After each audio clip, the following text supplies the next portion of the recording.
Hello, everyone. Welcome to our weekly Bible study for the Needville United Methodist Church here on our YouTube channel. Hope you're having a great week so far. Before we get started, as always, I would like to encourage you, hit that subscribe button down below if you haven't done so already. Hit the like button on the video just so that it can go out to more and more and more people. And also, finally, use the comment section below.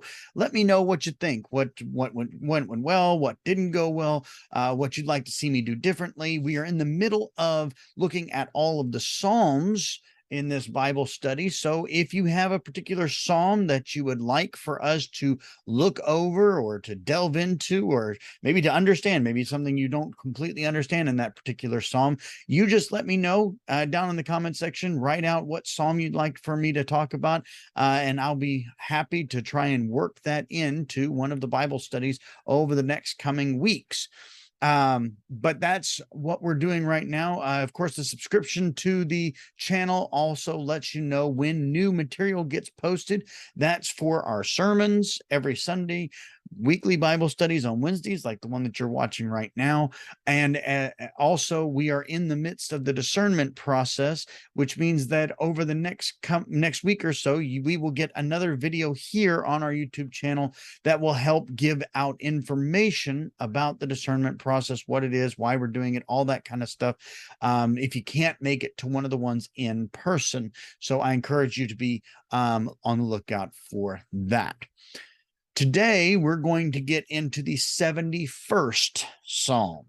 We're working our way through the book of Psalms, looking at different ones, and every one gives a little bit different. That's why this book of Psalms is so important, because it really does kind of touch on any topic you could possibly imagine.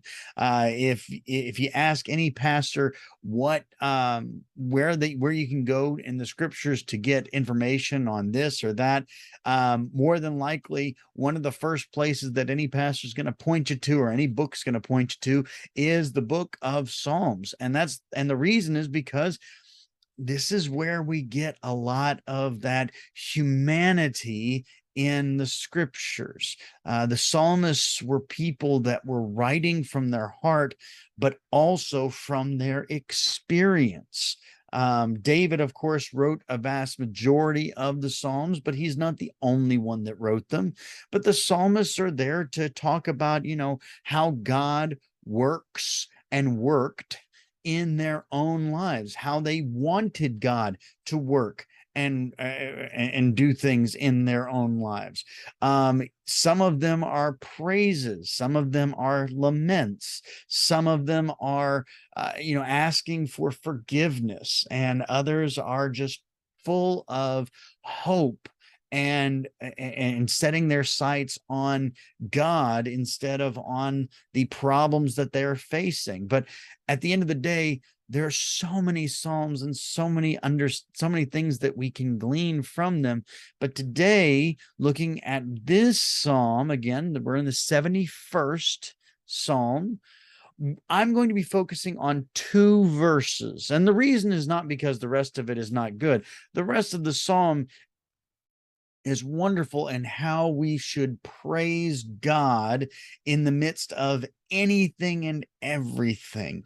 Throughout the psalm, the psalmist talks about the fact that the psalmist has their eyes fixated on God, not only on God, but on praises of God, knowing that God's going to take care of things, knowing that his hope in God is well founded, and praising God for his faithfulness, even if the desire of the psalmist hasn't come forth yet. Like what he wants God to do hasn't happened yet. He has not only faith that it will and hope that it will, but he's already going to start praising God as if it's already happened, knowing that it's going to happen. But the reason I want to focus on these two verses, and we're going to read the 13th and the 14th verse of the psalm, is because I talked about a little bit in the intro to this study today. The Psalms are where the psalmists are pouring out their hearts. You get to really understand that these are real average Joes, average people that are trying their best to live the correct way, to focus on God, to fixate themselves on the hope and faithfulness of God. But even in the midst of the Psalms, we get this wonderful bit of humanity that really resonates, or I hope it does. It resonates as well with you as it did with me. This idea of, it's okay to be human. So throughout the rest of the psalm, the guy is sitting there, the psalmist is sitting there telling us the same thing that we would love to say about ourselves, right? That even in the midst of enemies persecuting us, in pain and in sorrow and in hurt and everything else, that we would be focused 100% wholeheartedly on the praising of God, right? But let's face it, all of us, when we are in that mire and muck of the valley, we don't always do what we're supposed to, right? We don't always focus ourselves on that. So here, the 13th verse, real quick. It says, "Let my accusers be put to shame and consumed. Let those who seek to hurt me be covered with scorn and disgrace." Sounds like something that we would say. Not that we should say it, but we do, don't we? We want those that are hurting us, those that look down on us, those that are causing our lives to be difficult. We want them to get their comeuppance, right? We want them to reap what they sow. We want to see them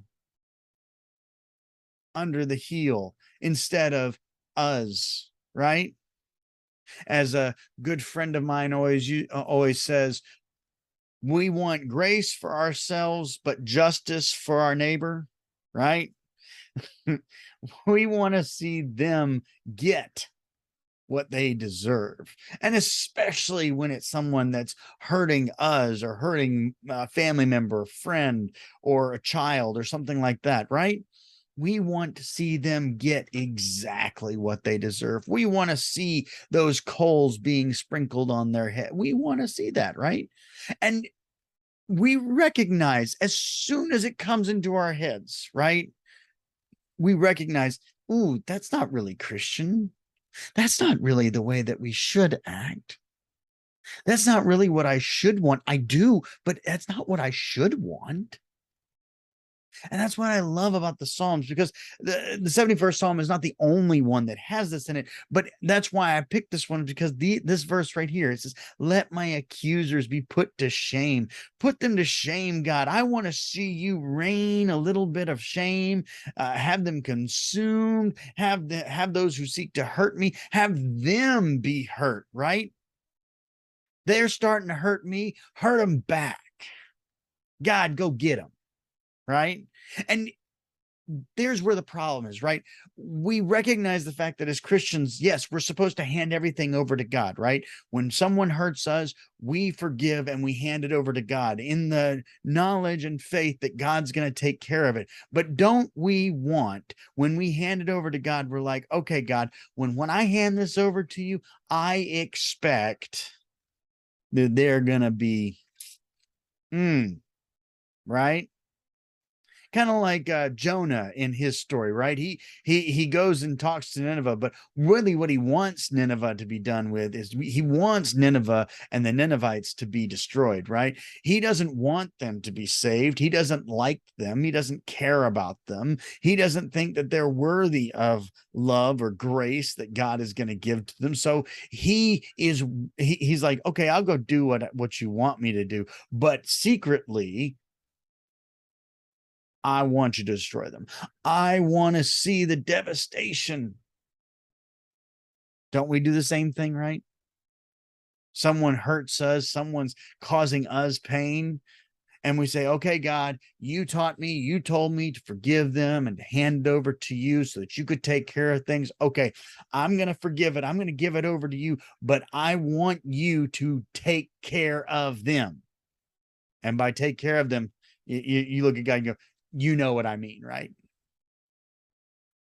And then all of a sudden, God's like, I'll take care of it, but forgiveness, grace. It's like, no, that's not satisfactory, right? But the psalmist goes on in verse 14, it says, but here's the thing. He says all that about let my accusers be put to shame, let them be consumed, let them be filled with scorn and disgrace, all that kind of stuff.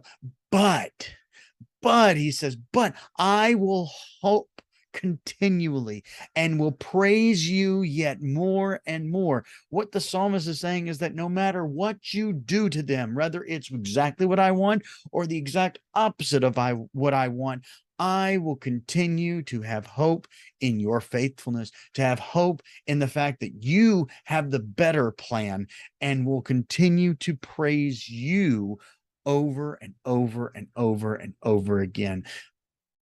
That's a hard line, isn't it?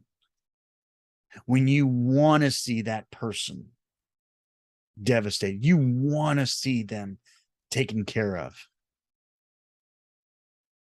and it doesn't happen. Have you ever gotten to the point where you look at God and go, why didn't you do it? Why didn't you take care of him? Well, the psalmist tells us, he says, this is what I want. He tells God, what do I want? I want to see this happen. But even if it doesn't, I'm going to praise you anyway. Even if you don't do exactly what I want, which I think is the best course of action, I'm still going to have my hope placed in you. I'm still going to have my faith in you that you know what you're doing. So maybe you're in that same place, right? Maybe you're in that place where someone has been just beating on you. They have taken it to you. They have made your life miserable for however they did it. And all you want is that vengefulness, right? That vengeful spirit. It's okay to say that to God. Psalmist says the same thing. I encourage you, say that to God. Tell God exactly what you want from him. There's no problem with that. The problem lies in the fact that if we don't turn around and say, but it's okay, but what you want, isn't that what Jesus says in the garden? Isn't that what Jesus teaches us, right? Not my will, but your will. Jesus in the garden says the same thing. He looks to God and says, please take the cup from me. Please do this. Don't make me go do this, right? But at the end of the prayer, what does he say? Not my will, but yours. I've told you what I want to happen. I've told you what I want to see you do. But at the end of the day, I'm willing to accept anything and everything that comes from you. That's what the psalmist says. He says, I want you to disgrace them. I want you to take care of them. I want you to show everyone in the world why you don't mess with God's people. But then he turns and says, but, even if you don't do that, I'm going to love you. Even if you don't do that, I'm going to praise you. Even if you don't do that, I am going to have faith that you are going to take care of it in the best way possible. And I'm going to have the faith and the understanding and the hope to know that my way is not always the best way, but your way is always the best way. I hope you can incorporate that into your faith this week. And I hope that you can turn that other cheek and look towards God and truly be okay when God gives grace instead of what you really wanted to happen. May God bless you till we meet again.